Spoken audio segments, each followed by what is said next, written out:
On October 23, 1993, a man swung at a pitch he had no business swinging at, and became only the second player in history to end a World Series with a home run, the only one ever to do it while his team was losing. His name was Joe Carter. The city was Toronto. And that single swing would turn out to be the last moment of pure joy baseball felt before it tore itself apart. Start with where the game stood. The Toronto Blue Jays were the defending champions. A year earlier, in 1992, they had done something no team had ever done. They carried the World Series trophy out of the United States for the first time. A Canadian club, beating the Atlanta Braves, hoisting a prize that had never once left American soil. Half a country that barely followed baseball suddenly couldn't look away. Now they wanted to prove it was no accident. And they were built to. Rickey Henderson, the greatest leadoff hitter who ever lived, sat at the top of the order. Roberto Alomar, a magician at second base, played the middle. Paul Molitor, a future Hall of Famer, was hitting like the ball was the size of a grapefruit. And in the heart of that lineup stood Joe Carter, a quiet, powerful outfielder who drove in 100 runs a season and almost never made the headlines.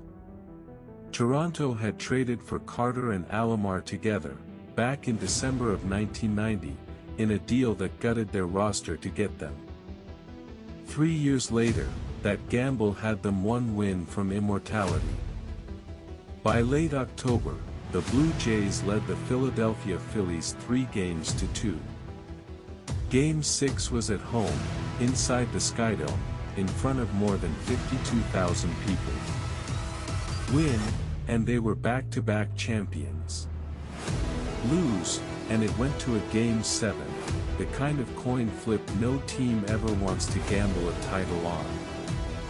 For 6 innings, it looked easy. Toronto led 5-1. The crowd was already tasting it. Then the Phillies refused to die. In the top of the 7th, Philadelphia erupted for 5 runs, Lenny Dykstra leading the charge, a tired Blue Jays bullpen watching the whole lead evaporate in a single, sickening inning. When the smoke cleared, Philadelphia led 6-5. 3 outs from a championship had become 3 outs from a Game 7. And Toronto came to bat in the bottom of the 9th inning, losing. Out to the mound walked the most dangerous man on the field. And he was wearing the wrong jersey. Mitch Williams. The Phillies' closer. They called him Wild Thing, and he had earned every letter of it. He threw hard, he threw fast, and half the time he had no idea where the ball was going. He'd saved 37 games that season and terrified his own fans doing it.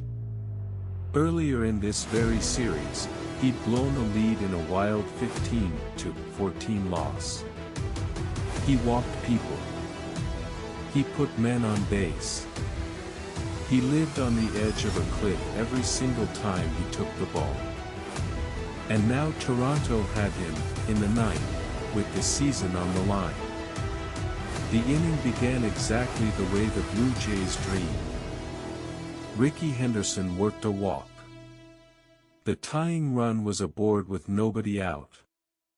Then Devin White flied out, 1 away. Then Paul Molitor, who would be named the series MVP, lined a clean single into center.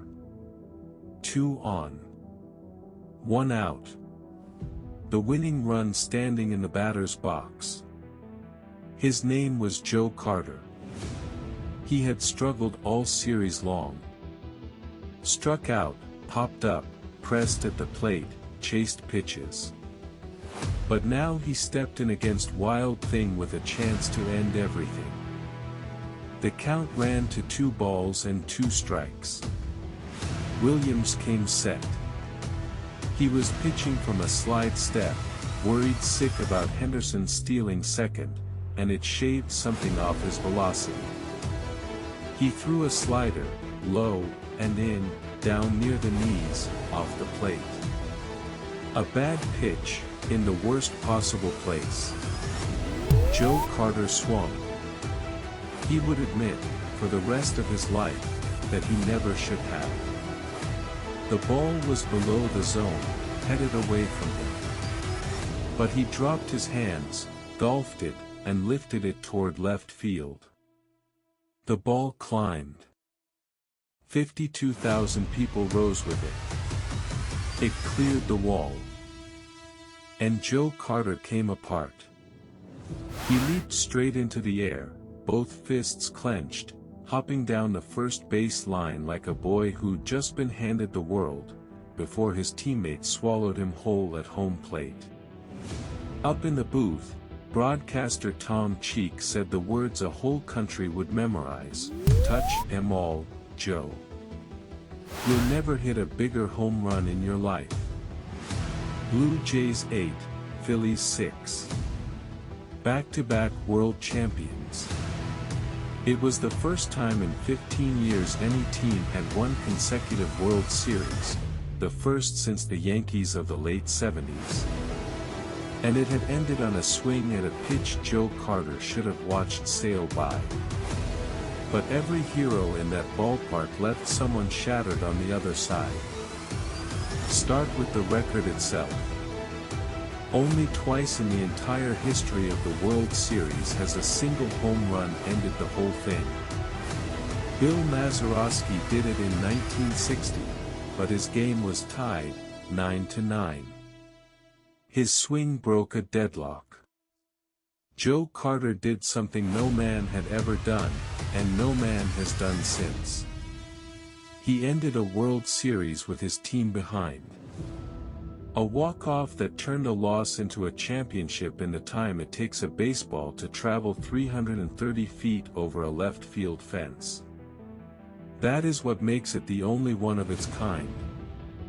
Not the most famous walk-off, the only come-from-behind, series-ending home run ever hit. Now turn the camera around. Mitch Williams walked off that mound and straight into a nightmare. The home run followed him home. He got death threats. Angry fans reportedly showed up outside his house. Within weeks the Phillies traded him away, and he was never truly the same pitcher again. One swing made Joe Carter immortal. The same swing all but ended another man's career. That is the cruelty baseball tucks inside its most beautiful moments. For every man rounding the bases with his arms in the air, there is another standing alone on the mound, 60 feet away, watching it disappear over the wall. And there is one more thing that makes Carter's home run haunting, something no one in that stadium could have known. It was the last one. 10 months later, in August of 1994, Major League Baseball's players went on strike. The talks collapsed. The season stopped cold. And on September 14, 1994, for the first time in 90 years, the sport canceled its World Series entirely. No champion. No Game 6. No ninth-inning miracle. For the first time since 1904, October came and went with no baseball to crown anyone at all. The cruelest part played out in Canada. That summer, the Montreal Expos had the best record in all of baseball, a small-market Canadian team finally on the edge of glory, when the strike wiped their season off the map. They never got that close again. Within a decade, they were gone. When the game finally came back, something had broken. Attendance cratered. Fans felt betrayed, lied to, taken for granted. It took years, and a home run chase we now know was chemically fueled, to coax them back into the seats. So Joe Carter's swing became a kind of bookend. The last image of baseball before the fall.